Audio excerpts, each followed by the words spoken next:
Hi mga friendship! Kumusta na kayo? Naku, namiss ko kayo. May pinakukuluan ako ditong langka. Ayan, gagataan natin yan. Pagkatapos ng 15 minutes, strainer natin. Tapos, ahin natin ng kitchen towel. Papatuyuin. Tapos, gigisa natin sa maraming luya. At saka may sili, sibuyas. Lagyan natin ng gata. Gagataan natin mga friendship ha. Saglit lang. Ayan o, masalain natin. Tapos dito sa isang kawali, natin, meron tayong daing na bisugo. Ilalagay natin sa ating gata na langka. Ayan mga friendship. Ayan. Ayan siya o. Ang bango. Nangangamoy sa kapitbahay. Ito guys, ang ating sangkap sa ating paggagata ng langka. Ayan, ang sili natin. Tapos sibuyas. At saka pinitpit ko na luya. Mas ginusto kong pitpitin ang luya kasi mas lalabas yung kanyang juice. Mas juicy siya kaysa hinihiwa. So yun guys, sulutuin na natin ating gatang langka. Namimiss ko kasi hindi ako nakakakain yan dito. Ngayon lang, first time in 13 years ko dito sa Hong Kong. Ngayon lang ako magagata ng langka. So ayan guys, samahan nyo ako, magluluto tayo. Mag-vlog-vlog na naman tayo, luto-lutuan dito sa kusina, palagi na lang. Kumusta na kayong lahat? Big love shoutout sa inyong lahat. O ayan, magluluto na tayo ha. Sangkot siya muna natin bago natin lagyan ng gata. Tapos yung ating pinirito na daing, mamaya natin ilagay yun kasi naprito na yun.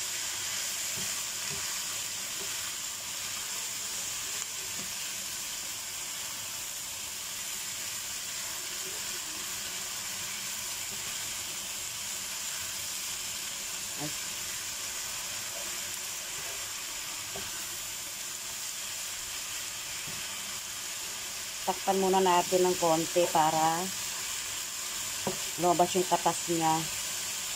Tapos, sakalagyan natin ng gata. Patuyuin natin ng konti. Ayan mga friendship, ang daming luya.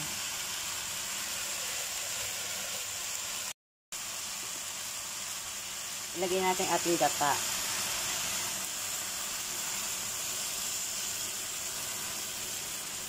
Ganyan ang gata dito mga friendship. Hindi katulad sa probinsya, sa Pilipinas. Dito nasa lata. Ayan. I-medium fire natin para hindi matuyuan. Para mamaya, talagang swak na swak sa panlasa natin. Medyo maanghang-anghang. Masarap-sarap. O diba? Kumusta na kayo? Kumusta na? Namiss ko kayo. Namiss ko kayo mga friendship. Diba? Tiyaga lang talaga. Tiyaga lang talaga mag-video, mag-upload, magsinalita. Alam niyo naman ang buhay ng katulong. Palagi lang naman nasa kusina tayo. Hindi naman natin pwedeng saklawin yung mga private na ng ating mga amo. Ayan, takpan natin. Takpan natin. Ito guys, so yung ating gatang langka, hindi pa siya ready. Marami pa siyang marami pa siyang sabaw at saka kailangan malapot bago natin ilagay ang daing. O diba? Hindi yan maalat kasi maalat na yung daing, tamang timpla lang yan. Tingnan nyo lang ka dito ang puti-puti. Diba sa Pilipinas hindi naman. Huwag natin haluin ng haluin, ganyan lang. Ayan, hindi pa siya ready. Pero yung langka, kasi pinakuluan ko naman na yan kanina, mukhang okay naman na. Kaya lang masabaw pa. Ayoko naman na maraming sabaw. Maganda nga yung may taba ng baboy, kaya lang ayoko naman. Yung pork belly sana, di ba?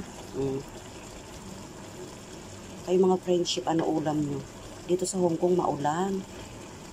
Ano ulam yung mga friendship? Tayo ay pinapalad tayo at nakakapagluto tayo dito sa bahay ng amo natin.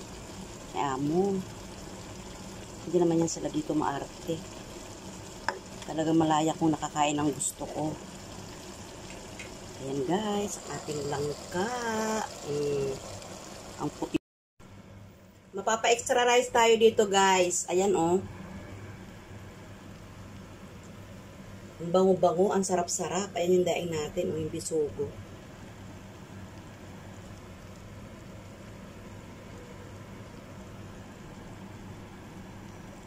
Ayan yung luya, ang lalaki. Nakita nyo yung luya.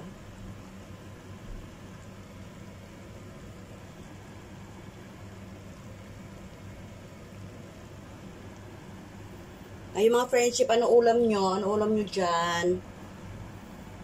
Yan talagang buhay ng maid. Kailangan talaga tiyagaan lang talaga. Tiyagaan, sipag-sipagan. Sipag-sipagan talaga. Sipag pa more. Charot.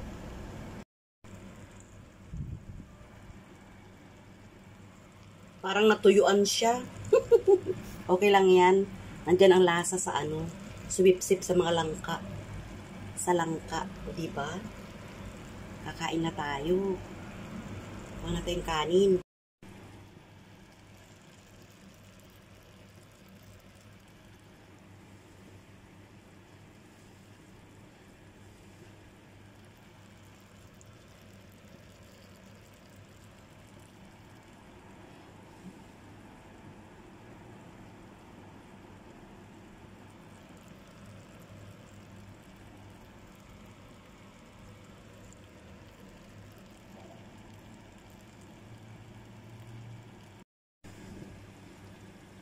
Ang bango-bango mga friendship, Ang bango-bango, ayan.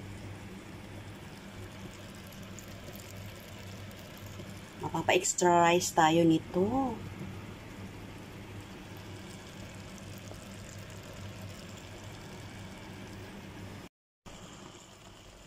Okay guys, thank you for watching. Maraming salamat. Maraming salamat sa panonood ng aking vlog-vlogan for today. Maraming salamat. Thank you. Thank you very much. Bye. Paalam.